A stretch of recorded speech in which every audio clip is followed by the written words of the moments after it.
Good evening. One manhole cover that. This is the Wolfeboro Planning Board meeting for Tuesday, November 12th. My name is Doug Breskin. I'm the chairperson. Yeah, To my left, we have Vaughn Dugan, Peter Goodwin, Roger Murray, Steve Webster. To my right, Kathy Barnard, Jane Nielsen, Brad Harriman, and Julie Jacobs. Calling the meeting to order. The first item is an action item for the Robbins Family Revocable Trust, construction of a Class 6 road. We have anybody here to speak to that? Yeah. Good evening. How you doing? Chuck Robbins from Sambonville. And do you guys have did anybody give you a picture of where it is? The lot that we're talking about? We've been given that information in our packets. Oh, okay, great. And then, see the pictures. Yeah. That's looking at the front We didn't of get a the map. lot right there. Okay. That is looking across the yeah, street. you And can't, that's a view. no, you Excuse need me, excuse me. to, you have to talk into the You mic. can take the microphone with you.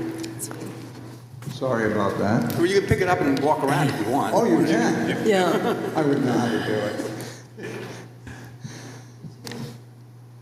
So this is a 1972 lot that was created with about a dozen other lots. It's on North Wakefield Road, which they have to access across from Pine River Road on Route 16 in Wakefield. And you pass through about a mile, mile and a half, probably a mile of North Wakefield Road in Wakefield, and then you have about 1,000 feet in Brookfield. And this property is the first property in Wolfeboro on the left or south side of the road. And last year, a couple of people, husband and wife, are building a home from the last year and a half next to it. So there's not many lots. I think there aren't any lots for sale in there. Everything up to where the power line ends in Wolfeboro has been built on, or maybe there's one lot left.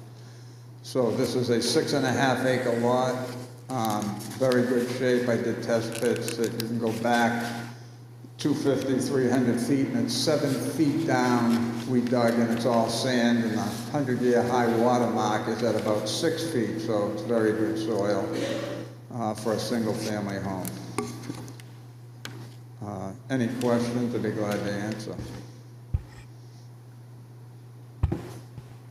Is the abutting the property, and was it Wakefield? It's or is that in Brookfield next door? So as you're coming in out of Route 16, the first town you pass through is Wakefield. Then you have 1,000 feet in Brookfield, give or take. And then it's all Wolfeboro from there on. Does Brookfield maintain the road? I believe that the people maintain the road. My next door neighbor, the man that helped me dig the test pits, he has plowed the road. And you said somebody was building a house. Where is that house that's being built? Is that in Brookfield? Oh, no, Wakefield. Excuse me, Wolfeboro. Right.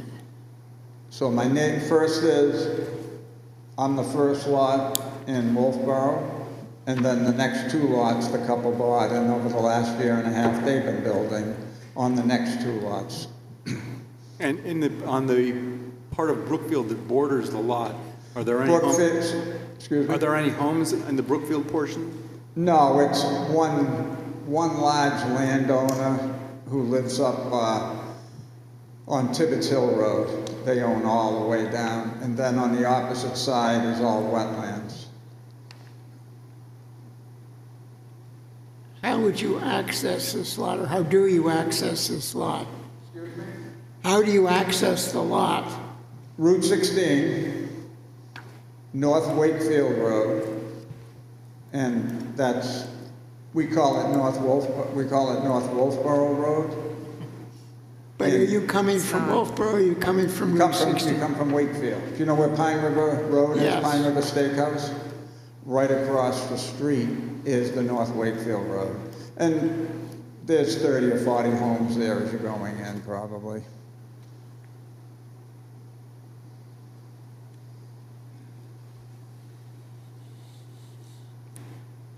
And their homes currently in Wolfeboro? Excuse me? It's not you, I'm just old and deaf, you're okay. Speak into the mic, please. Their houses being built in Wolfeboro? All the homes that have been built in the last few years are in Wolfeboro, and you can see the one older home in the pictures that's right across the street. They own the nice 15, 20 acre field that this lot looks down on across the street. That older home's been renovated, it's very nice.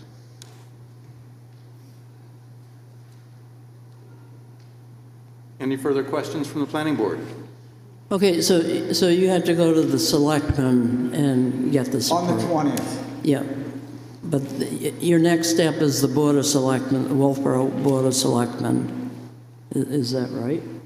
The Board of Selectmen in Wolfeboro? Yeah, after you finish here, Yes, the next step would yes. be to go to the Board of Selectmen. Correct. Okay, so we're just commenting to the board. Okay, well, we recently looked at this to sell the property and agreed that it should be sold. There are other existing houses on North Wakefield Road. I know the town plan says that we're not supposed to be issuing permits for Class 6 roads, but it seems like there are already other houses there, so it seems legitimate to say that this would be a good housing lot. Any other comments or questions from the board? Yeah, I have a comment. I generally think we should follow the master plan, which recommends not issuing building permits on Class 6 roads. But as this has been described to me, I would not object to a building permit being put here. You would what, buddy? I think that in this case that it does not make sense to recommend against Thank the you. issuance of a building Thank you. permit. And I think because of the language attached to 674-41 in the planning and zoning regulations, that it meets the OR criteria. And the OR criteria is we assume no liability, you know, that we don't provide emergency services, we don't provide maintenance. That's that last page that's attached to this.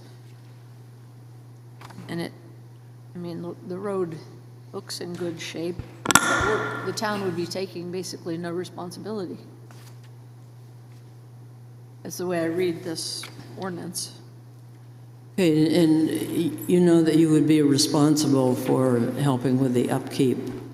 Yes, I'm from Wakefield. I've lived there for over 50 years. And No, but I mean the upkeep of North Wakefield Road in Wolfboro. Yes. Yeah, okay. And Vaughn, to your point, in the agreement, which is the first page of what we have, paragraph 3 specifically releases the town from responsibility. Which is one of the criteria listed. Would anybody like to propose a motion?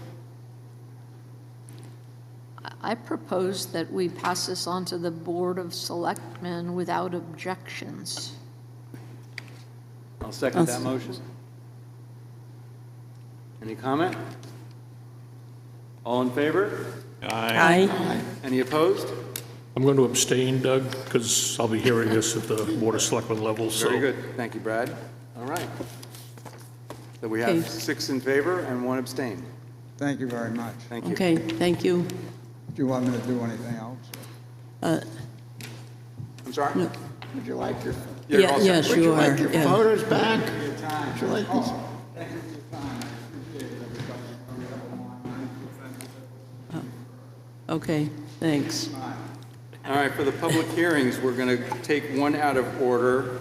The first one we're going to hear is Donna J. Shower 2008 Trust subdivision for Colonial Arms Condominium Unit 9 and 10, 11 Mill Street, tax map 217-32-9, case 2024-13. This is the formal submission and public hearing. Thank you, Mr. Chairman. My name is Randy Walker. I work for Walker & Varney here in Wolfboro. I'm representing the Donna J. Shower Trust, which owns Unit 9/10 in the Colonial Arms Building. That's the building that Steve Flagg has his bike shop in. Unit 910 is a residential unit. It's on the second and third floor of the building. And back 9 years ago in 2015, they expanded the unit by 60 square feet. They came in, got a building permit before the town, they did the work, and were given an approval from the building department that all was well. Fast forward today, the unit is for sale, and they have discovered that they do not have an as-built plan that reflects the new expanded unit by, again, 60 feet. So they hired White Mountain Survey. You should have a plan signed by Jim Rhines, probably one of the last plans you'll ever see signed by him. He did it as fading out into the sunset, but did an as-built plan to reflect the extra 60 feet. We were told we had to go before this board to get that plan signed off and go to TRC. We did TRC last week. We also drafted, or I drafted, a sixth amendment to the condominium declaration to comport with a statute to reflect the change in square footage, which reflects the change in ownership. There's 11 condominium unit owners in this building. All 11 unanimously signed off and readily signed off on the amendment. They have no problems with it at all. All were in favor of this addition, and again, it's existed for now 9 years. So I respectfully request that the board sign the plan as submitted to reflect the increase from roughly 2,600 to roughly 2,700 square feet. Any questions, I'd be happy to answer them. Yeah, I have a question. Why is limited common area M included in the total acreage of Unit 910 on the plan? So the plans, I think, that were originally done were less than stellar, and I think they're trying to bring them up into the 21st century. I believe on page 4 or 5 of the amendment, I indicated that we couldn't include the limited common area in the square footage, so there was a back out in there. So it was shown, I think, on the plan, but to calculate the, I think it was the third story square footage, we had to back out some limited common area to get the true number. Again, everybody in the building unanimously in favor of the computations. Yeah, I'm not sure I understand why you have the total area on the third floor. You have the total area, and then in your amendment, you back out storage area, limited common M. So that if you looked at it quickly, you would think that M is included in the Unit 910 when actually it's limited common area. Well, I agree with your premise. You can't have limited common, in the calculation. They show it though, and I think what they did is they took some open space that was inside the unit and closed it in. But then you backed it out in your amendment. Yeah, I tried to follow the plan to get an accurate representation of the square footage. Again, this is what White Mountain drafted, said what was there, and all 11 owners, Roger, have unanimously agreed that it is acceptable. And that really doesn't answer my question, but what is happening with storage area, the 15 by the 90 square feet of storage area? Is that becoming limited common area? Is that common area? It's not part of the unit. Yeah, again, we tried to calculate what that back out number was. There was storage area M, and there was some attic storage space that, again, wasn't really included. And the goal was to try to reflect what the actual unit size was, consistent with the condominium statute. And that's the plan that White Mountain came up with, and the calculations were agreed to by all 11 units in the building. Well, I'm not objecting to any of the calculations. I'm just trying to figure out what's happening with the storage areas. It appears that M is a limited common area of Unit 910. but I'm not sure what's happening to storage area A, which is backed out on your calculation. Yeah, I'm not following you. I didn't really anticipate any questions on that area. But I know that we did back out.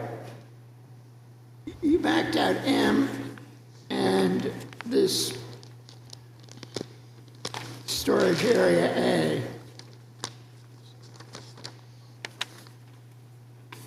From your calculation for the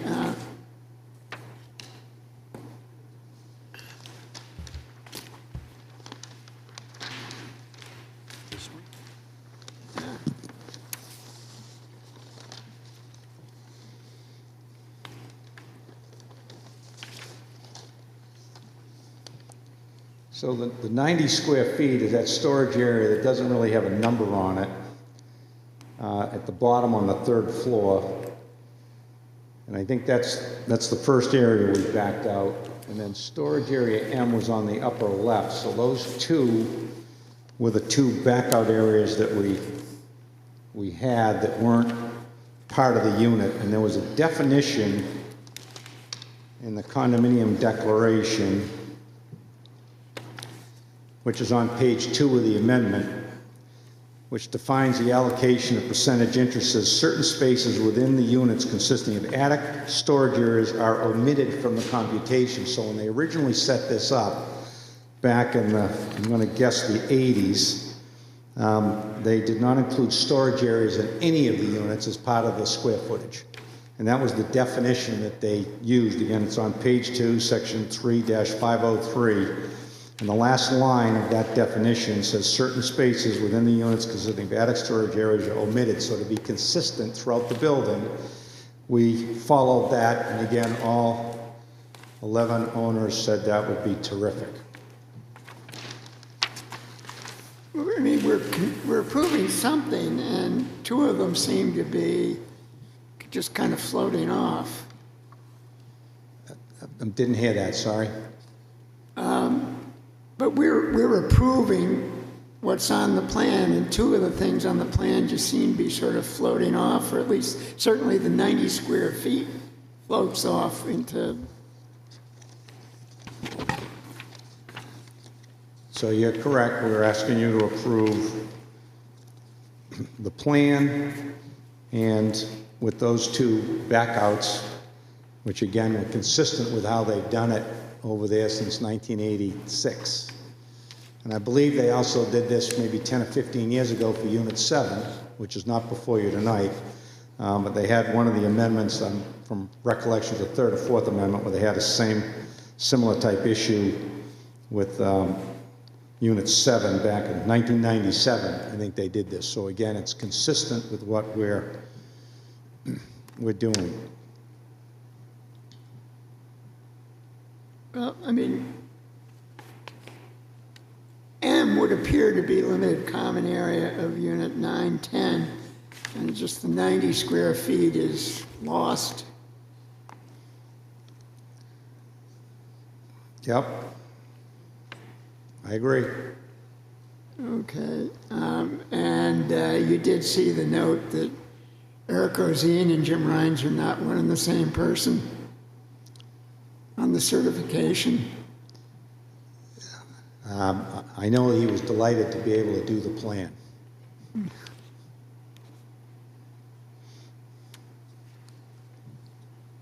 Any other questions?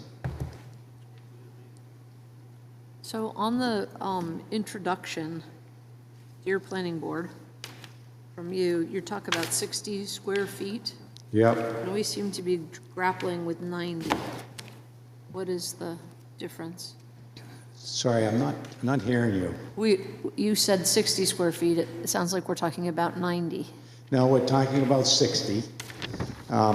So the unit, when it was first approved in 1986, had 2,680 square feet. The new computation brings it, again, this is on the Dear Planning Board, page 1, to 2,740 to capture 60 square feet. Roger's just talking about some backouts to calculate the total square footage, they had a bigger number, but they had to back out attic areas and limited common area, and both of which are shown on the plan. But the increase is 60 square feet. Not 90. Was that added, that's the part shown as not common on the second floor plan?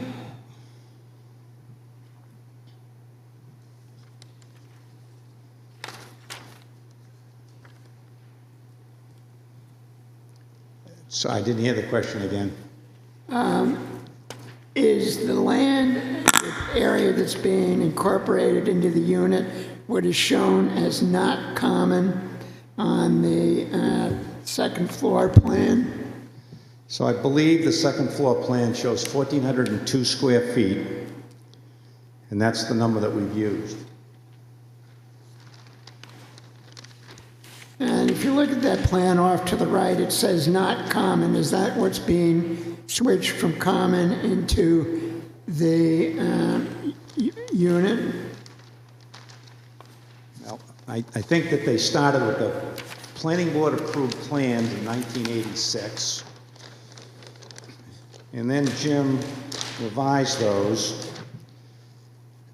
And right in the middle of that plan, it says total area is 1,402 square feet, including the two portions of former common area, to just pick it up. You're adding 60 square feet, and I was just trying to figure out where that was located, those 60 square feet were located, but So I am told that it was above a staircase, like an open area that they closed in. okay. Well, And no one in the building, That's not they didn't change the unit outside, I think, at all. They just captured some internal space. It'd be like boxing this off and capturing some space.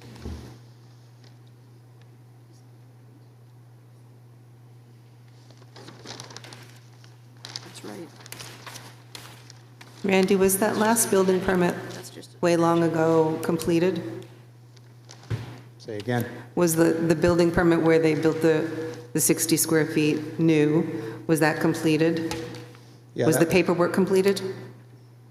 That was done in 2015. That's when they did the work. Again, 10 years ago, 9 years ago, it was all approved by the town. They just didn't come back. They have a plan to document the work that was all approved already by the town. So we're coming in 9 years later as a housekeeping thing. It's more like an as-built. Say again? It's like an as-built plan, really. That's what this is. Yeah. It's an as-built that said, this is what's there today. It sounds like maybe that should have been handed in when, at the time, when the building was completed, the as-built should have been turned in then. To comply with the condominium statute, it should have been. But it wasn't. It's being discovered now 9 years later, so they spent thousands of dollars on this plan. They hired an attorney to come in to get this done. And we And would it is- greatly appreciate it if you It's would approve built the as it was plan. built. this really happens with unfortunate frequency, what you're dealing with right now. Well, they pop their head out of the hole. They prefer not to get whacked any more than they have. and so their percent ownership changes. It did. It already did. It did, went up slightly, so their ownership interest changed, their obligation to pay condominium fees went up, their vote at condominium meetings went up ever so slightly, like less than 1%, I think. And everybody in the building said, no problem at all, thank you very much for doing all of this.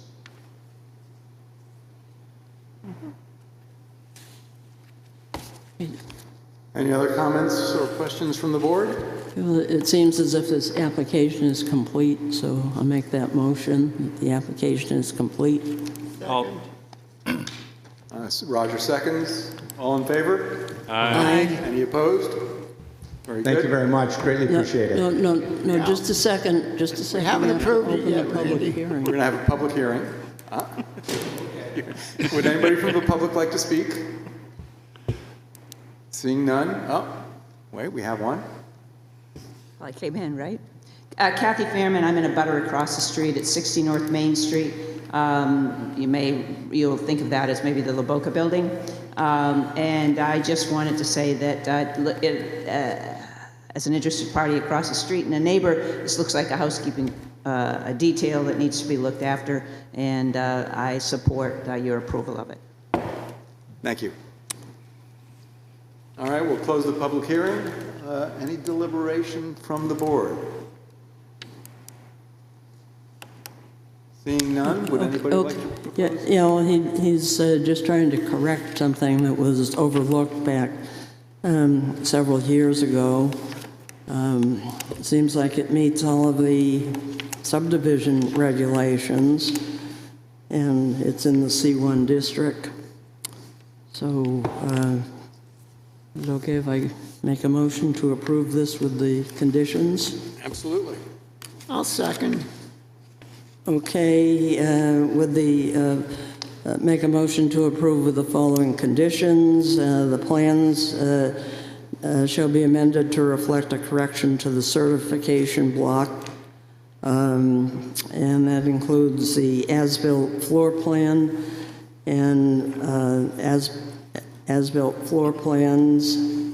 The applicant shall submit updated draft condominium declaration bylaws for review by the planning department and prior to recording at the Carroll County Registry of Deeds.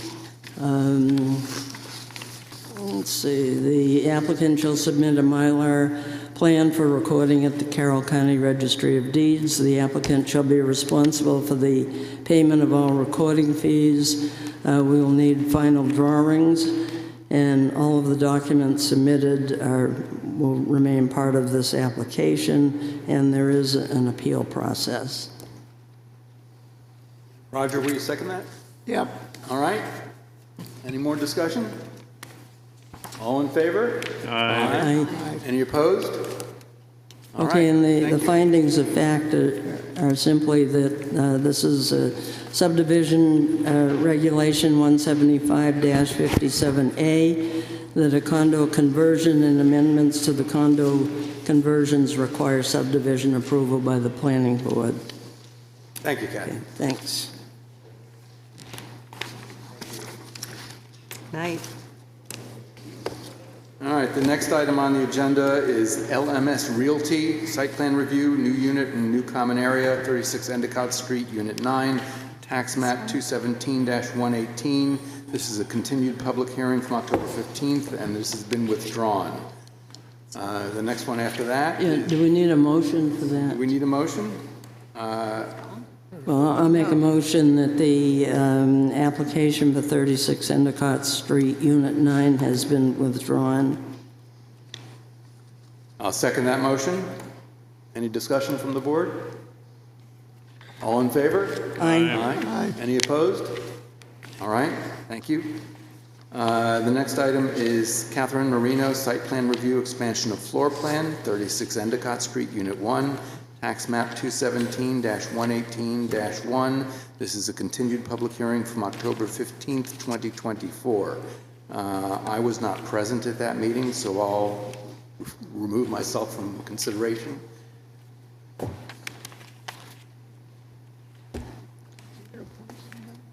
right.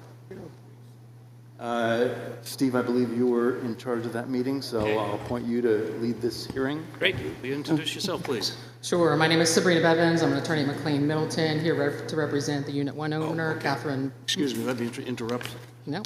Julie, would you sit as an alternate? Is it your turn? I had a turn last time, but I think my turn was on this. So I have to continue on this. Yes. Correct? Yeah. Yes, I'd be pleased to. Thank you. Go ahead, please. Thank you. Okay. Thank you. My name is Sabrina Bevins. I'm an attorney at McLean Middleton, here representing the Unit 1 owner, Catherine Marino, who is also present this evening. And we thank you for your time as you review this continued application. I also was not present at the last meeting on the original presentation, although I did watch the replay and listen to the board's comments, and we submitted, took those under consideration, as well as the confusion caused by including LMS in that and come before the board tonight, hopefully with a clearer path to approval, at least as to Unit 1. We submitted as a supplement to our original application, which hopefully you have before you, an amended or revised 8th Amendment to Kingswood Townhome Condominium Declaration. These townhomes are at 36 Endicott Street. That 8th Amendment only now deals with Unit 1 and what we're here for tonight. It does not deal with LMS Realty Inc., which operates a marina at the property. Very much simplified that amendment, and also listened to the board's comments and have obtained, though we knew we had before, all of the unit owners' signatures. We have, with approval last meeting, we've also submitted those with notarized signatures for this meeting. In addition, we submitted an updated floor plan, proposed floor plan for Unit 1. To recap from the last meeting, that hasn't changed, although again, we listened to the board's concerns with the original submission and made some changes. Unit 1 is a 3-story, the end unit of an 8-unit condominium at Kingswood. What Unit 1 is proposed to do, and also has been agreed to by the remaining 7 units, is to bump out their first floor to expand into area which is currently, there's a storage building in behind Unit 1, and on that, there's the lower level, the first floor, and the second floor, and that's how it's referred to in the plans. The first floor now is some storage units, which are limited common area to Units 1 through 8. The agreement among the owners is to permit Unit 1 to expand into that space, thereby increasing their their square footage from 2262 to 2680.4 square feet. In exchange, or whatever the correct word may be, those storage units that were on the first floor of Unit 1 in the storage building will now be rebuilt downstairs at Unit 1's cost, and another area which was completely used by LMS, that marina operator, and the storage units 2 through 7 are going to have replacement storage areas down there, and then the space that the condominium permits LMS to use will be reduced. There's a lavatory that's not changing, but basically it's putting up new walls and creating 7 storage areas for Units 2 through 8, as well as LMS will retain a small storage area. The board last time had a question, requested that there be a locus plan added to the proposed floor plan, which we have done. We've also corrected the proposed floor plans to appropriately named, I missed that admittedly, the Kingswood Townhouse Condominium is now named. We've added and provided supplemental materials for the original floor plan. Unit 1, this is their 3rd floor plan that would be on record. The original submission, which should be included in your packets, as well as a 2015 revision. When Mrs. Marino purchased the unit, they discovered the floor plan wasn't quite correct, came before this board, received approval for almost what happened at the last hearing, an as-built floor plan at that time. And then this would be the 3rd floor plan put on record for Unit 1 to reflect that expansion and the movement downstairs. Unit 1, as a result, would have increased square footage, and the amendment to the declaration reflects that they would then incur a greater percentage of the shared common area costs of the condominium.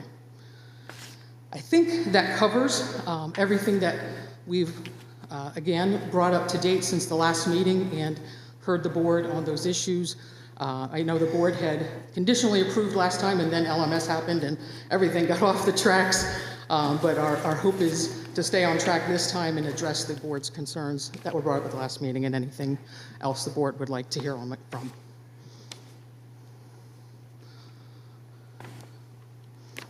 So just to clarify, in this application, not the site plan application, there is no expansion of the floor area footprint of the building? Correct. Yep, it's all within the existing walls. We're moving walls on the interior.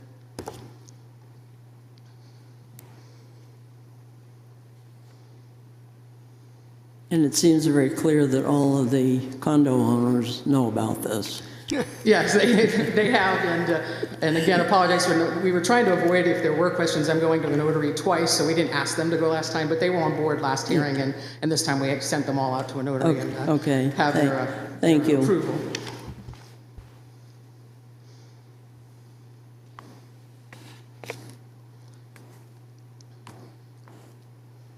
I guess I can say I believe this addresses the concerns I raised at the last meeting, and I appreciate you taking our input into consideration, and I think this does address it. Thank you. I think they did a good job cleaning up this plan. It's very clear, concise. Thank you. Good to me. Really put my reading glasses on and try to anticipate anything that could come up from you all. Okay, so I'll make a motion that this application is complete. Seconded. Second, thank you. All in favor? All in favor?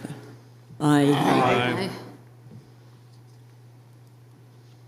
All right, so do we open the public hearing now? Is there anyone in the public that would like to speak on this issue?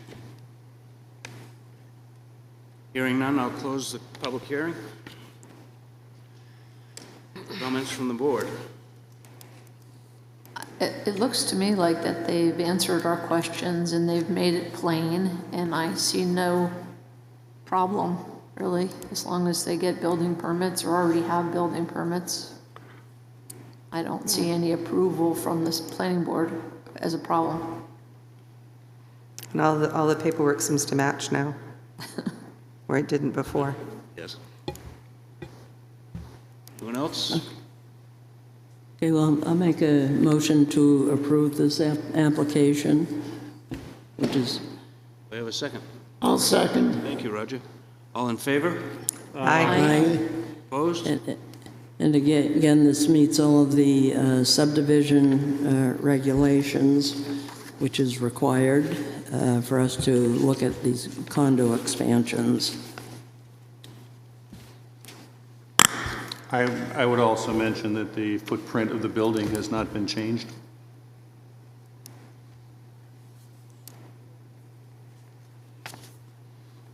Rent for the building? I didn't understand. The footprint, in other words, the footprint is- we haven't made it larger, and it's the same as it was before. Yes. Thanks for clarifying that. All right, we have a motion and a second. All in favor? Aye. Opposed? Approved, thank you. Okay, thank you very much. That was good.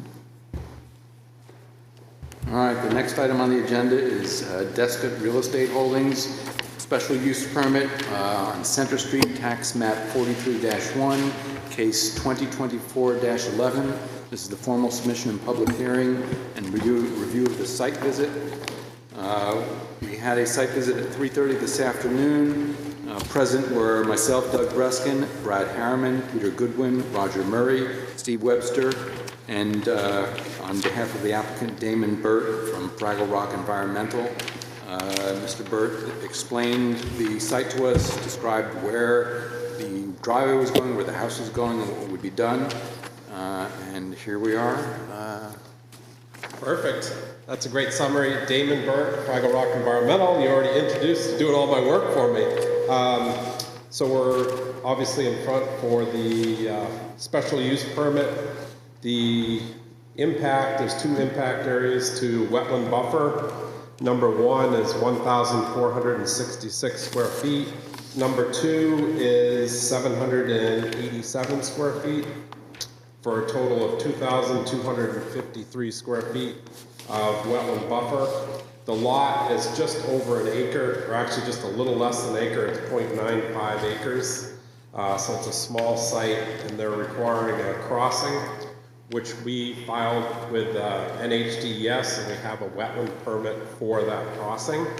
The crossing will involve 3 culverts, 24-inch or 2-foot culverts. So there's 3 at the crossing. We did have some discussion in the field about modifying a little bit of the design to make sure there's 2 foot of cover over these culverts from the top. Unfortunately, the designer and engineer, Jacob, this summer passed away in a motorcycle accident, so he was the one that did the original design. So that's why we're here to speak. So unfortunately, he's not around, so we're hoping we can make these amendments in the field, because the streams themselves, there's like 2 channels, so we're setting a couple of culverts, 1 culvert in each section, and then there's a middle. So we want to base it on the site itself, where to set those culverts so it doesn't underwash and all that. So we're hoping that we can condition basically the driveway and the culvert design with the town's input, town staff, to get that established, those elevations, because that's what we saw in the field. Because there's some notes about the inverts that really wouldn't provide right now 2 feet of cover as proposed. But we'd like to condition that be field verified and field installed with the town of Wolfeboro's input on that, on basically their driveway crossing, if that makes sense. I know the 3 of you that were out there, we kind of discussed it, but we can, certainly discuss it with everybody else if that makes sense, what we're asking and what we're talking about. And then one other thing, we can discuss that a little more, the culvert design, but also PSNH, or not PSNH, the electric service for Wolfeboro. We'll need to place a pole. We don't know where that pole is, but we're hoping to put it in the building envelope along the proposed driveway. And then he's going to run underground conduit to the house. So basically, all through the buffer and wetland, he's going to run the electrical conduit. So we don't anticipate any more impact with putting the electric in. So those are the 2 sort of outstanding issues, and I think the electric will be resolved on site. We don't know where the pole would be, the 1 pole from the street. We don't know the location of that, but there's a pretty limited scope of where it could go, I believe. But I just can't speak to the location of that. So do you know that it will be in the proposed impact area that's shown here, or is it additional?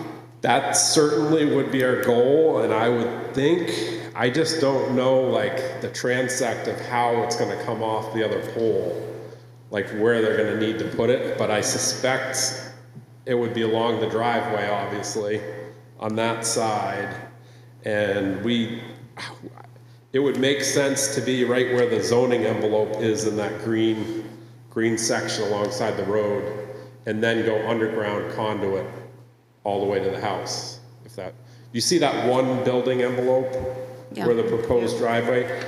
We anticipate it, or would recommend it being in that location, but that's sort of outside our scope, and that would be the electric discussion, and I don't know how to get to a resolution, so we're sort of at the mercy or help, I guess. That was discussed at the TRC level, and the electric company talked about placing a pole where you look at this drawing, kind of where the pointed part of the zoning envelope is noted, right there by the writing in that corner. Yeah. But outside the no-touch buffer. Yeah. Is what he talked about. Steve, you need to bring it. You can't hear me? Okay. So anyway, he made that clear that that would probably be the area, and he would do a field visit to determine the final location. Yeah, exactly. Yeah. Yeah. So that's, I just don't know the exact final location, but that certainly seems like it'd be appropriate. So that looks like to the east of the proposed driveway, is that right? There's a little... Yes. Yes. Okay, yeah. Yes, exactly. Okay. Yep. As far as the culverts go and the invert elevations, that's very uneven, as we witnessed out there today. So it probably would make sense to bring that to subgrade and reshoot that area. Along that so crossing. that you don't put them too deep. But get your cover. Yeah, just embed them so it doesn't get undercut, I guess. And then, like you say, bring it to grade. Mm-hmm. Yeah, agree. Okay, what is the size of the house? Wow, that's a great question. Well, it looks like 28 by 32 proposed. Yeah. Exclusive of any potential decks, yeah. Yep, and the deck, yep. And it looks like they've got a deck located Would be on the into east. the east side. Yeah, southeast side. Okay, but does it, when you add that in, doesn't exceed 1,800 square feet, does it? Does it exceed 1,800 square feet? That's a good question. Okay, well, that's what the regulations say. For what? 1,216 as shown, And Times that's two. with the deck. with the deck. Okay, With the deck, great. okay.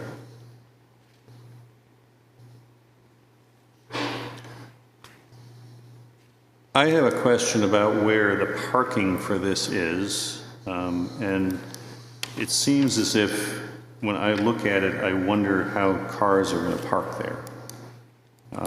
And whether it is a problem for them to be in the, in the area which has been raised as part of the driveway coming in.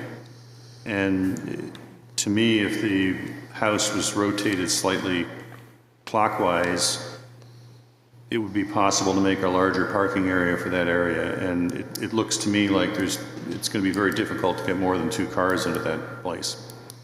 And I wonder whether that is something which is good for a house if you can only have 2 cars. If you have 2 cars yourselves and you have guests, there's a problem. They're going to be parking out. They're going to be parking out on the street. Or is this a garage under house? I do not know the answer to that. I do. I don't know if they filed a building permit for the house. I don't think so. No, this is just for the drive. Yep. It's a mystery house. What we have before us is just for the driveway. They may have. Just the driveway. They may have a building permit on file separate from this, but we're not aware of it. Yeah, and I don't do that type of design, so we've been, obviously, Folking being a wetland sign, we've been doing the crossing and that, and yeah, like I said before, the designer is, not available on this, unfortunately. I mean, they could change their mind completely and put something. As long as they're in different the building envelope, right? Yeah. And stay under the 1,800. But your observation about the parking, I would agree with that. It looks to me like, I mean, if you rotated the house 20 degrees, 30 degrees, then you'd have more room for in the zoning envelope. Yep. Yeah, I'll pass that along, certainly on the size limit of the house and, the potential rotating. So tonight, we're not talking really about the house, we're talking about the wetlands crossings. That's right. Yep. Just 3 culverts, that's it. Yep. Well, any impact in the no-touch buffer? Yep, the 25-foot no-cut buffer that we have, the 2,253 square feet. And you can confirm that there's no alternative site on the property for the location of the house? No. Correct, yep. Okay. The other envelope would be an awful narrow house on the way in. Maybe a shed, I don't even know. We were standing there, I don't think there's much, there's only, 10 feet wide, the other one. I mean, the crossing looks like it's at the narrowest space, so that's the best. It is, correct, yep. Will you be adding some sort of vegetation, rain gardens and things like that? As part of this proposal? Yeah, We currently do not have proposed rain gardens. I could certainly pass that along for... Well, it seems like they should have some natural vegetative buffer or rain gardens in order to address the stormwater runoff. The other thing that's not shown is any kind of silt fencing. I mean, during construction, if it pours, all of this fill can get away from you pretty quickly. Yeah, it does mention silt socks on the plan. Does it? Yes. Yeah, they're not overly clear on this plan. The silt sock or equivalent is on the bottom slope around the whole impact, and that's proposed along the whole. It would be on the west side or the downslope side of the crossing. That's all supposed to be protected with silt sock or equivalent. To me, this is an area that there are 3 slight channels on the property, which is requiring the 3 culverts. Yeah. But the amount of water that appears to go down through that area is very limited. And it then ends up actually going down into an area next to to Route 28, which I think because Route 28 is built up, that area, in fact, is a very, very valid rain garden. So I don't know as an extra rain garden is needed in that area, but that would be my opinion, and I don't have a degree in hydrology. Yeah, no, I understand what you're saying. I'm trying to remember the size of the culvert at Route 28. But I agree it's probably that whole area would work as treatment, basically. Because it's ponds in that little area, or at least settles during storms.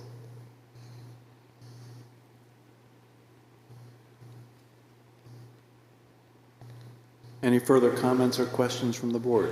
Do you have a driveway permit? Has that been obtained? I do not know if that's been attained yet. Okay, and you do have the state approval because you submitted that, right? We have the wetland permit. And also the Conservation Commission took a look at this, and they had some concern about the size of the culverts, but that got straightened out, and so... Yeah, those were just that was a grammatical error and not the diameter being 36 feet. It was supposed to be inches, Okay, so their comments, they don't have any additional concerns. Perfect.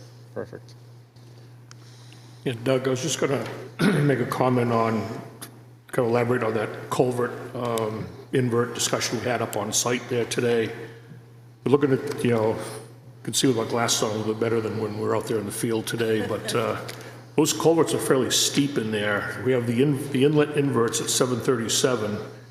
The 2 outside ones, the outlet inverts are at 733.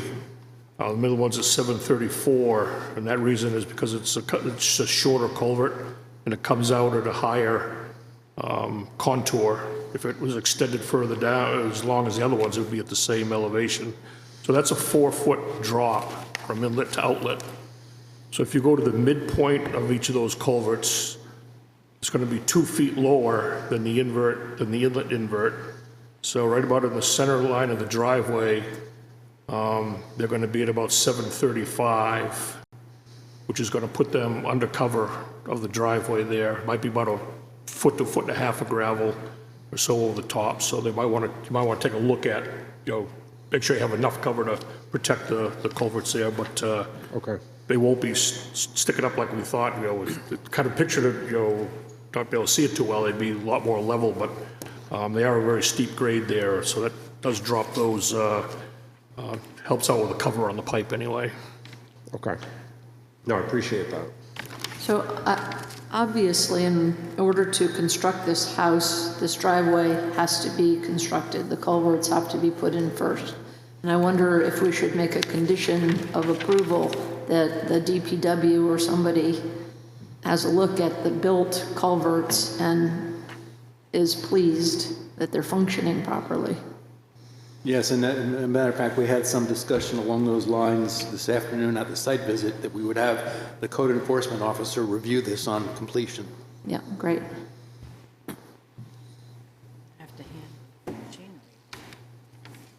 And hopefully stop out during construction to kind of give guidance on this looks good, we're hoping. Any other comments or questions from the board? This seems to be a complete application, so I'll make the motion to accept this application as complete. I'll second that motion. Any further discussion?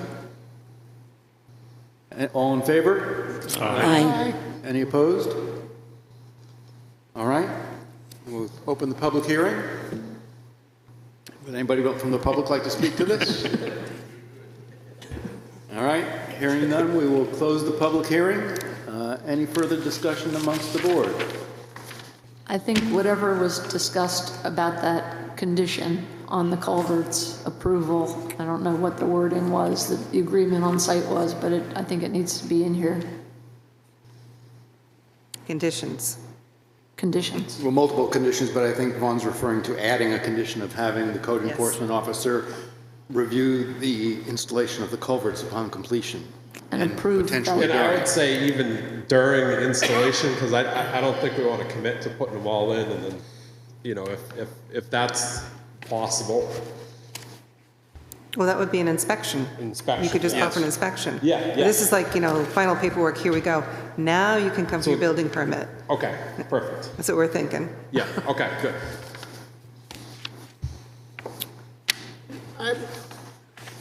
I would like a commission that the applicant meet with the municipal electric department to ensure that the poles and conduit are within the, are not within the wetland buffer except to follow the roadway, within wetland buffer and all setbacks, except insofar as it's in the previously disturbed area of the roadway. And we also should get Could I make a note to that, Roger, before you continue? They're not doing any building yet. Shouldn't that come afterwards when it's going in for a house? They're not running electricity now. Well, you're going to bury the cable.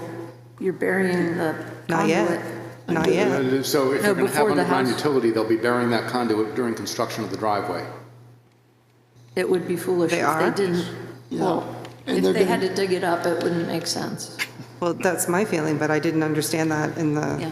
paperwork that they were doing that now. Yeah, Never mind. And Julie, you're correct, it was not made clear in the paperwork, but there was some discussion on the site. I apologize for not making that clear. It's okay. We're just going to make sure it's written in there that that whole thing, and then the electric department will sign off too as that is complete. Yeah. Barry mentioned in the TRC, and his notes reflect that he'd meet with the developer to assure poles, anchors are not within the wetlands or no-touch buffer. It's his notes. Can they, just a note, can they complete that, not knowing where the house is going to go? Well, the house is going to go on this plan. That's Kinda, what sorta? we're approving. Yeah, but the building, Well, when they then come they're back for gonna- building if they- permit, they If could they move move it, then they're going to have to come back here. Well, I think all we're approving is the impact to the buffers. So as long Right. as you can still, if they rotate it or whatever, as long as they meet the requirements. We're just looking at the pink and the red part, or the blue and the, I don't know what color that is. But my question was, Okay, but when they're running the underground, This is the plan that was do they- submitted, and this is what we would be approving, so. But we're not approving the building footprint. We're The approving the, location is what is on the plan. I don't think that's correct. I think we're approving the wetlands crossings. so Well, I my, think we're approving the wetlands crossing based on the plan that is submitted, which does include the location of the house. Right. But perhaps not exact. No, not necessarily exact, but certainly within the building envelope. Yeah, within the building envelope and of a certain size, no more than 1,800 square feet, because that's the regulation. so back to my question about running the underground. Do they run extra just in case? Or does he have a junction box somewhere to hook up again? Well, my assumption would be that they need to run it across the wetland crossing into the zoning envelope, and once it's past the wetland crossing, they can move it anywhere they want, provided they're not in the area of no disturbance. I would agree with that also. I don't know what they're gonna do, but I would assume that they would run all the conduit into the building envelope, stop it there, and then wherever the house is gonna go, connect to it at that point. But you could do that before. Do they do a junction in the ground? They could just Or do they end come up the with those green conduit. things? They could just end the conduit, add conduit later if they get beyond into So they're the. only running the conduit, they're not running any wire. I That's would a say good that's question. correct. Well, they don't need to run the wire. Yeah, they don't need to run the wire potentially. Never And mind they what I usually- asked, now I'm confused, right? Yeah, they usually put that in first, so if Right. there's no house to run to, they wouldn't wire it until the house Right. is under. Thank you, I'm just being dumb Yeah, tonight. they would That's stub okay. it in, they would stub it in, correct. Yeah. Yeah. All right, I think at this point we can close the public hearing. Is there any more deliberation on the board, from the board? Yeah, we should get a signed letter of authorization for the agent to speak on the applicant's behalf. I'm sorry, say that again, Roger? It's noted in Was there any? Shana's plan of review that we need a signed letter of authorization for the agent to speak on the applicant's behalf. It's on the first page. Of the plan of review. I thought it was in here. Right here. Oh, We're kind of doing it after the fact. Do we not have that signed? I'm not seeing. In the first page of the special use permit? The planner director review. Oh, Do you have that? And usually it's just a letter by the Yeah. owner that states that you're representing them. Yeah, it That's says, all. I, the owner, authorize Yeah. you to represent me before the Wolfeboro Planning Board and okay. whoever else you want. We can certainly get that. Oh, it's missing, even if it is missing. Okay. Yeah, if you want to send that, that's. I'll make a motion to approve this application. The home that is being proposed is less than 1,800 square feet, so that meets the special use permit regulations. There's no alternative site on the property. This is a non-conforming lot, was approved back quite a few years ago by a subdivision.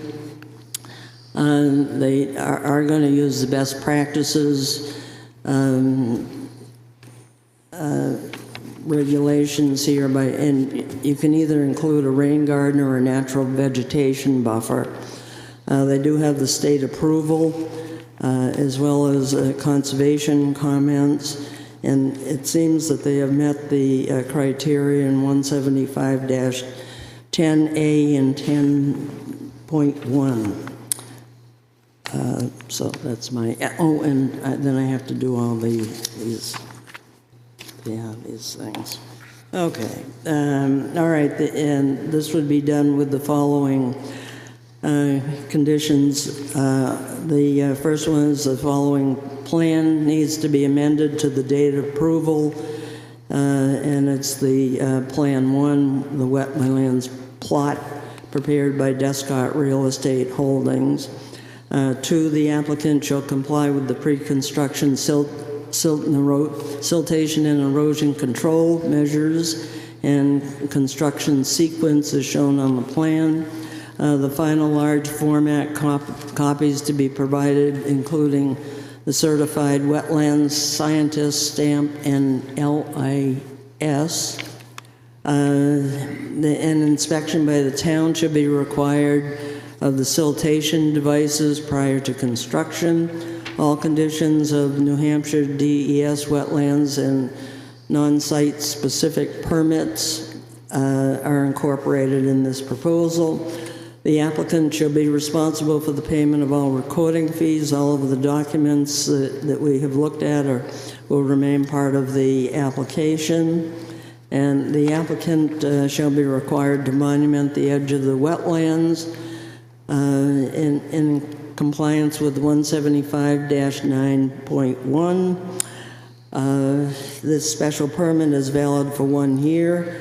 And then we want a letter of authorization. Is that right? That's, Yeah. yeah, Yes. letter of authorization. And then what's the wording for the culvert? The wording that you were talking about? Like we requested that the code enforcement officer provide the inspection of the installation of the culverts. Okay, installation, okay. That's what we talked about, right? During construction. During construction, okay. And was there another condition? And the last was, I guess, also for the code enforcement officer and municipal electric department to confer on the installation and location of the conduit that would pass across the wetland crossing to conduct the electric service to the house. Okay, and then any other conditions? Okay, and then the last one is the appeal process, that this could be appealed. And that's my motion. I'll second that motion. Any further discussion? Hearing none, all in favor? Aye. Aye. Any And opposed? the findings of fact are that they met all the criteria in the special use permit 175-10A and 10.1. And Conservation Commission has looked at this, as well as the state approval is also part of this packet. So I think that's it. I think that's it. Thank you for that. One comment, you were reading who needed to stamp the plans, and you said certified wetland scientist, Yep. which is myself, so that's certainly Okay. no problem. The other one was it LLS? Yeah. Licensed land surveyor? Was that I missed what? Well, It says LLS stamp. LLS. Yeah, he passed away Yes. with a motorcycle accident right. in June of this year. So as we were filing this, I don't exactly know, but he passed away. So I'm not sure how the board wants to address that. Well, in the bottom right-hand corner, it does give some of Jake McConkey's info. He just didn't sign off on it. Well, it seems that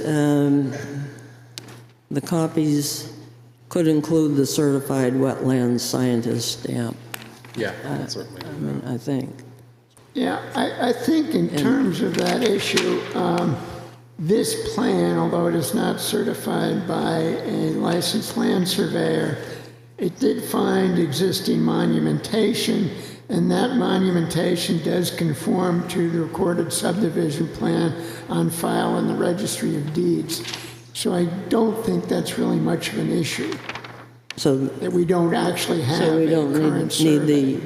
that stamp, right? Is that what you're saying? Yeah, so I think Okay.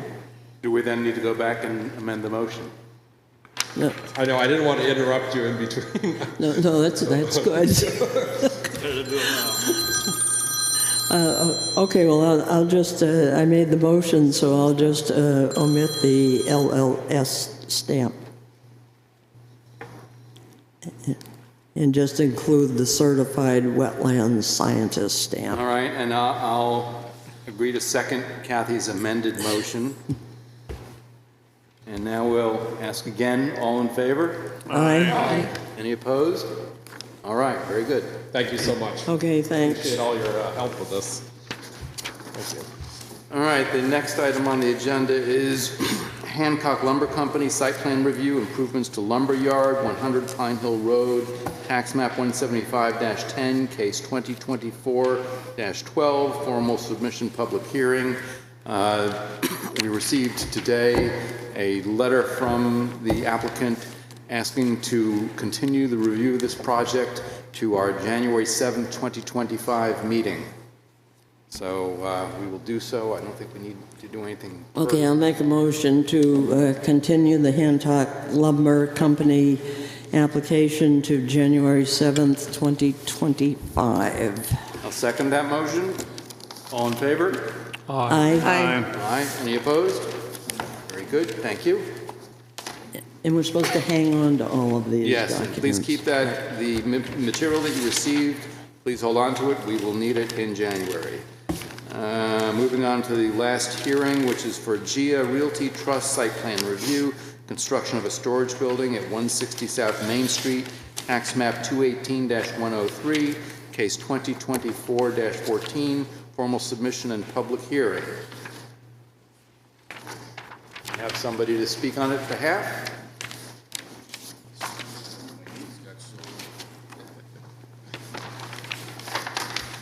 All right, so we're here to see if we can get cold storage approved. You need to identify yourself. Introduce yourself first.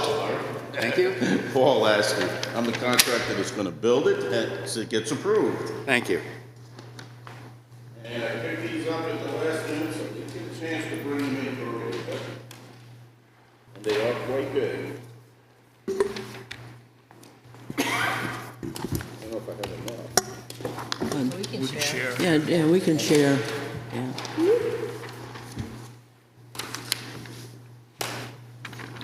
Still don't see any windows. And I kind of don't see any doors. Thank you.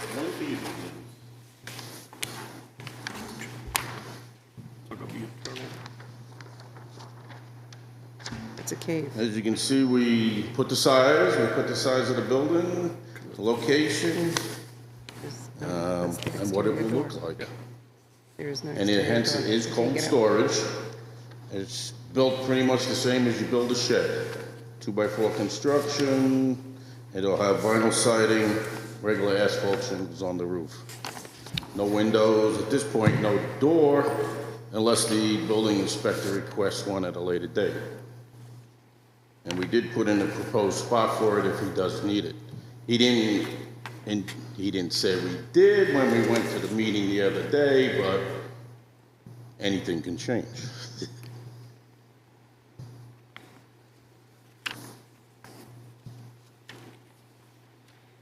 So I don't know, does anybody have any questions?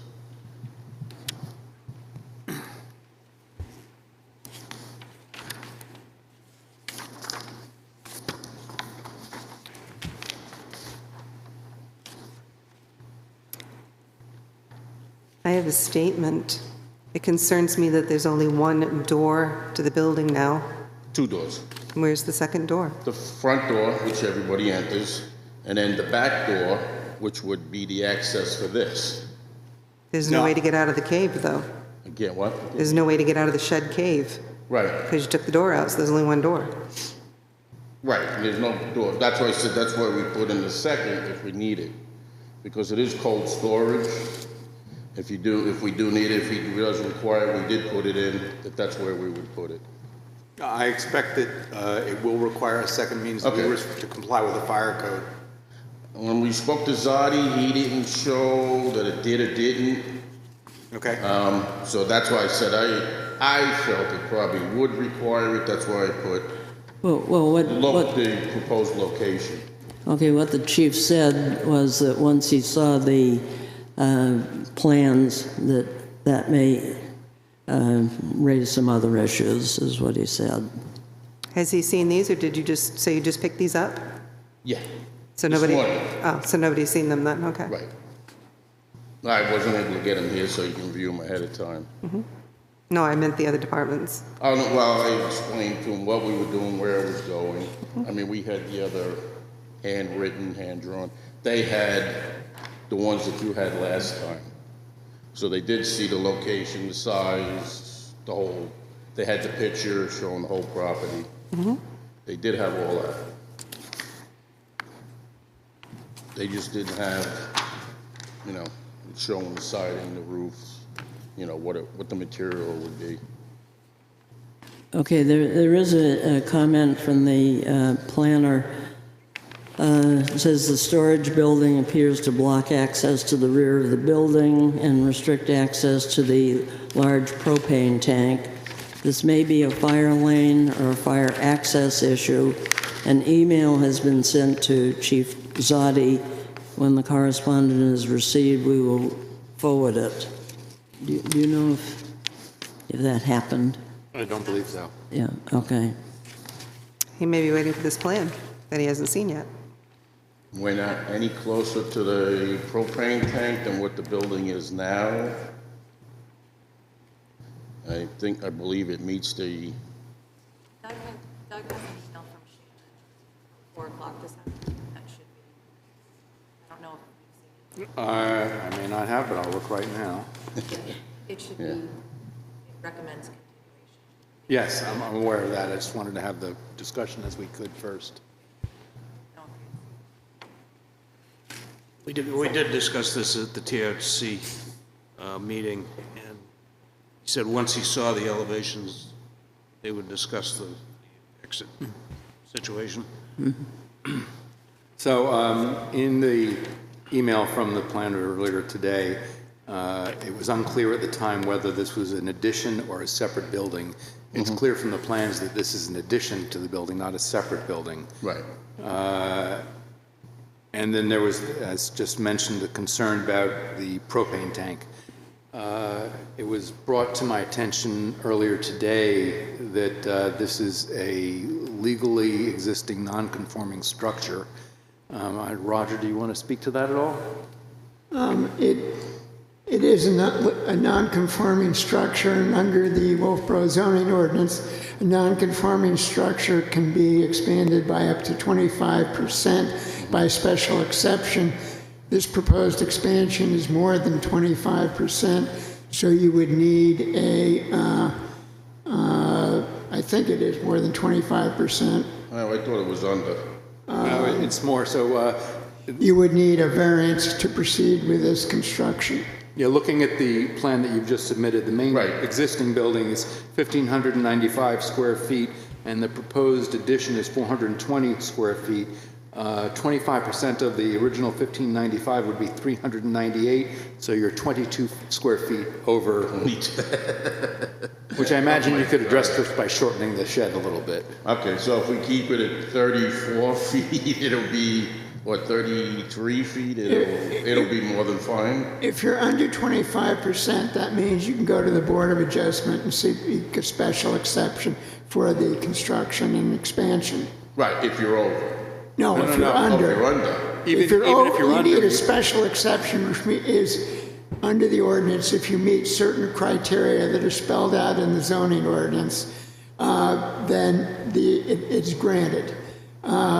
If you exceed the 25%, then you need a variance, and then you've got to meet a number of conditions, probably the most difficult. Usually the killer is the hardship criteria. Okay. So again, even under 25%, you would still need to go to the Zoning Board of Adjustment for a special exception. Well, okay. So either way, we have to go. That's correct. Right. So the recommendation here, given that there are a number of unanswered questions, is to continue this hearing to a later date so that we have an opportunity to resolve these issues. Okay.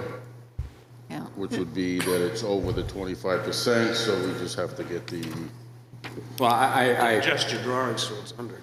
Well, I'm just trying to understand it, because I'm just going back. Yeah, so my recommendation to you is that we continue the hearing, and then if you have some discussion with the town planner, she can advise you on how best to proceed. Okay. So I would recommend that I'll make a motion that we continue this hearing to, I imagine, the January meeting so that you have sufficient time. Okay. I'm happy to do it to December if you like. I'm just concerned that may not be enough But time. wait a minute. Why if don't he we has to- continue it until they have obtained a special exception? Right. Yeah. Then if you continue it to a date certain, then it doesn't need to be renoticed. If you continue it not to a date certain, then it would need to be renoticed. Yes. Can I ask a question? Have we accepted this yet? No. Can we continue it? Or can we just put it aside and just say That's true. We have didn't do not it yet? accepted it as complete, so we right. don't need to continue it necessarily. No harm, no foul. So I would say it can't be accepted as complete because the site plan and the building plans do not match, Yeah. just for starters. And I've also got concerns about the site plan. It is a survey that was done by someone else that has a drawing in it, which does not scale. Well, it does not show what is now being proposed, and it does not actually scale. There's no reference to who did the addition of the building to the plan. I think there's some question about whether you can take a surveyor's plan and, use it and incorporate some additional information or a different application on it. I think that the dimensions need to be spelled out. We really should know how far the back of the building is from the property line, although there is no setback. The next lot down, the Brewster Citizens Bank lot, is considerably down slope from that, and you can't flood their parking lot with your the runoff from the roof, so that would need to be addressed. I think part of the snow storage issue is addressed by bringing the building so it's flush with the existing structure. But I think that when you look at the criteria for the formal submission of an application, this doesn't have the owner's name on it. It really, without looking at the tax map, it's not possible to locate where this is. It doesn't have a bar scale. And when you photocopy a plan, it does change the dimensions. Here it's fairly slightly. If you scale the Center Street boundary, that comes out close to 9 inches, which would be the 1 inch equals 10 feet. The front of the building came out a little further off, but we do need something that is more exact. We should show whether there is any lighting. Exterior lighting should be addressed. I think you said the last time there was not going to be any. Right. But I think we need a more formal plan with some better information. Yeah, because we're not doing any plumbing, any electric, so there's no lighting, There's not going to be any electricity inside the building? What's existing from the outside, because we're closing in, there is an existing light near the door, that's it. That's all it's going to be in the cold storage unit. That's all he's planning at this time. There's not going to be any lighting inside the cold storage? Well, there's going to be that one light that's outside the door, and that's all he's planning right now. Yeah, it's a cave. I mean, as it goes on, he'll have, if he decides to put in electric lights, whatever, he'll have to hire an electrician, go down to the town, get a permit. But at this point, he's not planning anything right now. All right, so you've just heard a lot of recommendations on how to approve this plan.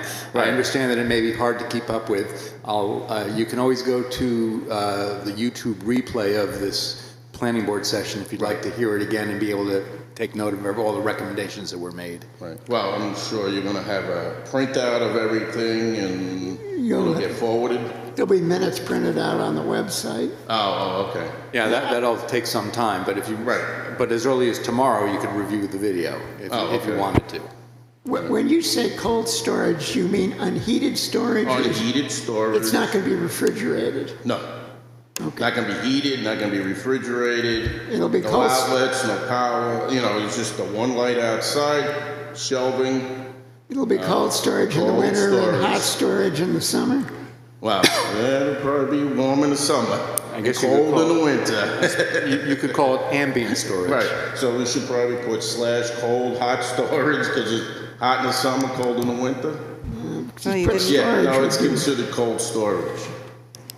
It's just going to be all shelves inside, whether they're wood, metal, I don't know at this point.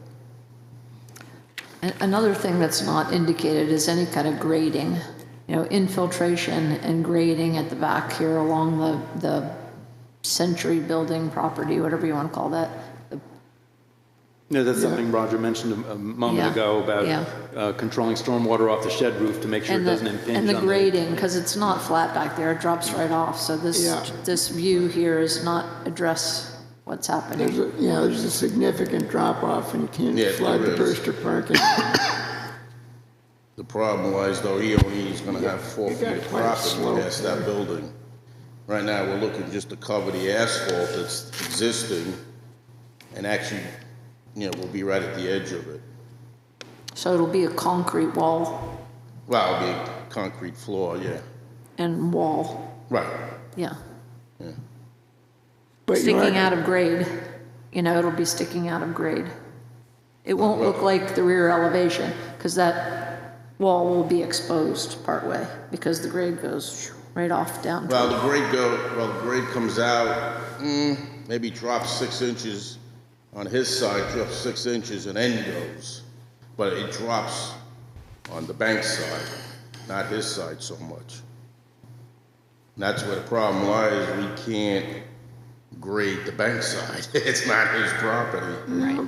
But you're going to have to do something to address the runoff, because this is giving you a pretty long slope there. You got the existing roof, Right. and then this roof. Well, right now it runs off, runs onto the asphalt and runs down. But you're moving it 12 feet closer. Right, you're gonna be, 12 feet closer. But within 4 feet, you're only limited to so much grade you can do, especially since the bank side will have an extended drop, which goes into their parking lot.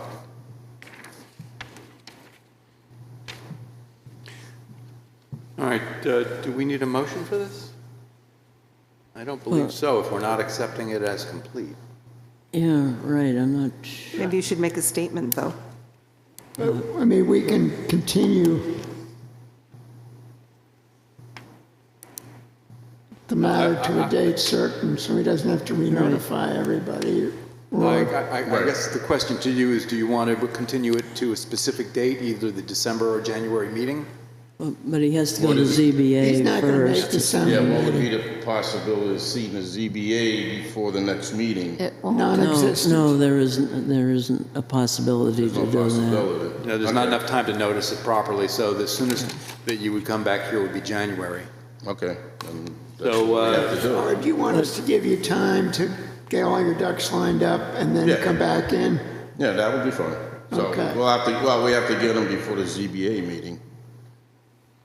Because I'm sure they're gonna have the same questions. So I make a motion to continue this to the January 7th meeting. No, we can continue. Anybody care We're to? going to leave the date open, right? I think Well, we Paul, can you- always continue it further. Okay, I'll second that. Well, we can make it, not to interrupt, but make it the January meeting, and then if we need more time, then we just postpone like, That's Right. correct. Right. We can continue again. Yeah, okay. By then you'll know what ZBA agenda you'll be Right. on, right. All right, there's been a motion made and seconded. All in favor? Aye. Any opposed? All right, Okay, thank you. thank you. Okay, and you might want to take your plans.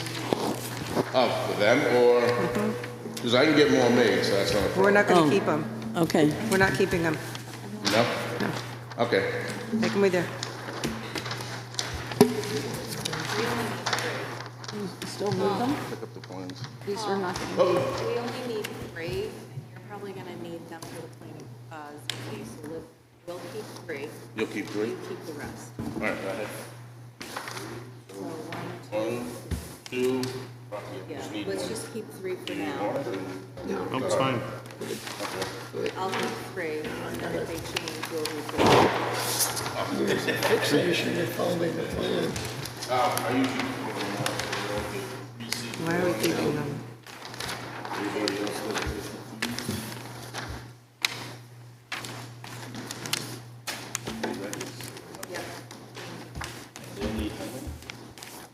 I don't know. Just go talk to Okay. Show 'em. Okay. All right, the next item on the agenda is approval of minutes. The first is the October 1st, 2024 minutes. Does anybody have any corrections to the minutes? On page 3, I thought that on the ADU that the current owners were going to be living in the ADU, but that may have been, That's what I remember hearing as well, Roger. okay, so that should be corrected to read that Carl Llewellyn replied they would be living in the ADU. Does it really make any difference? Yeah, right. They could live in either one. They can live, but we want Yeah, the minutes but to be that accurate. was what they said in response. I didn't remember saying that, okay. Yes, I remember that. Oh. And then the second paragraph from the bottom of the page, I said the regulations do not exempt properties using municipal water but not municipal sewer, because it does exempt properties using both. But my point was that property was on municipal water, but it was not on town sewer, and so it was not exempt completely. So can you say it again? Because Exempt properties using municipal water but not municipal sewer.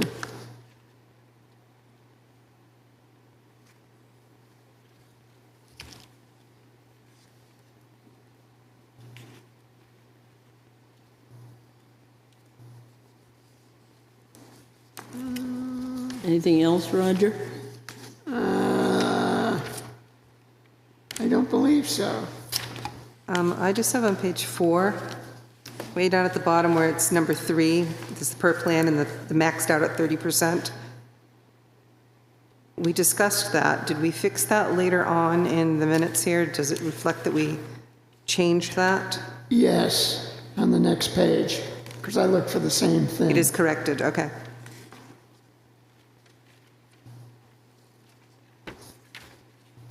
Okay, I'll make a motion to approve the October 1st minutes with the corrections just noted. Second that motion. All in favor? Aye. Any opposed? I abstain. Peter abstained. Thank you. All right, the next item on is the minutes for October 15th, 2024. Any corrections? On page 2 in the middle, I don't exactly know how to change it, but the sentence doesn't seem to make sense to me. Peter suggested the fee be small in association with whom has registered such. Suggest. And I don't know exactly how to change that, but it should be small so it is not a hardship on the individuals.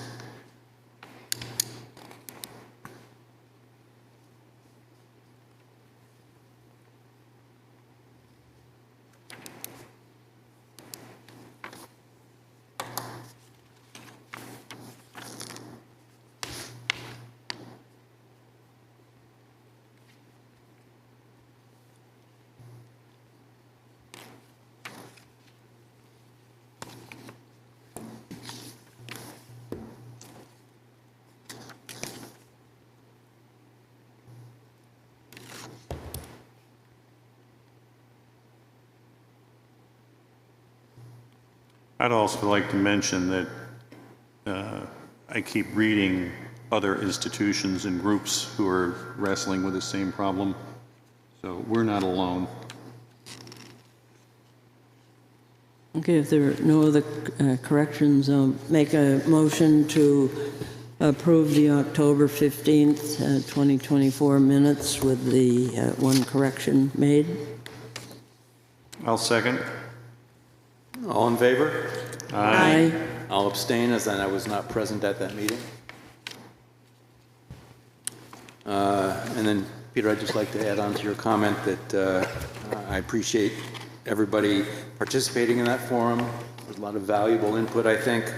My perception on watching the replay on YouTube is that there was a roughly even number of people for or against regulating short-term rentals, but the overall feeling was that a greater probably concern is the lack of workforce housing in Wolfeboro. It's not clear that the short-term rental issue is directly affecting workforce housing availability, but whether it is or not, we need to somehow address workforce housing. Well, the other issue that we heard from some folks is that they were concerned about noise and overcrowding and things of that nature. And you know, it seems that maybe we could work with the police to help us with the noise issue. You know, Well, I something think if you along want that to line. address noise, the town's noise ordinance was brought up, and I didn't dig it out before this meeting because I didn't think it would come up, but I don't think it's going to do much. Now, I think if you're not running a jackhammer after 10:30 at night, then you're good to go. Okay, well, I was just mentioning that those comments came up, that's all. So my thought is that we have to think about whether or not workforce housing and affordable housing are the terms we want to use. It's just housing available at a regular market rate that we're missing. Because when you were searching for properties to put on short-term rentals, let's say it's a corporation or a group or an individual, you're driving the costs of housing for normal people, never mind if you qualify for workforce housing or affordable housing. The whole market gets escalated. And so I think when we talk about this, we have to talk about the whole market and not just workforce housing, because that's a subsidized situation. Yeah, Vaughn, the only reason I use that term is because that's what I heard in the comments. Yeah, no, I remember hearing it during that meeting, and I didn't want to get into, you know, because we have in the past handed out sheets saying this is what workforce housing is. It's a percentage of average income, you know, that's... Yes, you're right. So there's a definition for workforce housing and a definition for affordable. Right. All of those things have legal terms, which may be different from the colloquial terms that you hear people bandying about. My children can't afford to buy a house here. They may not qualify for affordable or workforce housing, but the whole housing stock is getting pushed up to, you know, above standard rates that we probably all couldn't afford to buy another house here now. I think we even need to be concerned about how we, you know, using the word standard rates, I think. Well, I know. Well, what we were It just accustomed to drives in the the past. prices up of everything. Yes. Yeah, and it also takes out the inventory that's already very low. I was also wondering, it seems that we've had other meetings where, whether or not we've asked, we've gotten some sort of feedback or input from people complaining about the short-term rentals and who's buying them, and, you know, someone's son who has tried to buy 5 houses. Or I didn't know if there was any way to sort of combine some of those. I don't know why they didn't come to this meeting, but they certainly have come here and made their position known, and it's part of public record, and I just didn't know if some of those comments could somehow be incorporated with a final, I don't know, evaluation of what we heard, because we didn't hear everything that night. We have heard from others on different nights. Yeah, Jane, I agree with you. There are people who are very invested in this issue, and they've come to us during a number of public comment sessions at planning board meetings. And then the October 15th meeting was just a specific invitation from the planning board for those who perhaps have not made that comment before. But certainly when we consider this issue as a board, we should consider everybody's comment, not just those that were made on the 15th.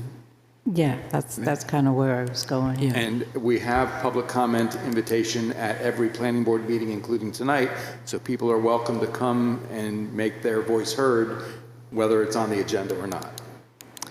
So is it on our agenda to modify our current proposal? Because I thought that there might have been a few suggestions that we could have incorporated just from that meeting alone, never mind others. That's true, and you know, there was sentiment of over-regulation here. I don't think it's well enough defined at this point, how we're going to run it and run the fees and how we're going to watch over it, all of those things. I don't think this is ready to be presented, to be honest with you.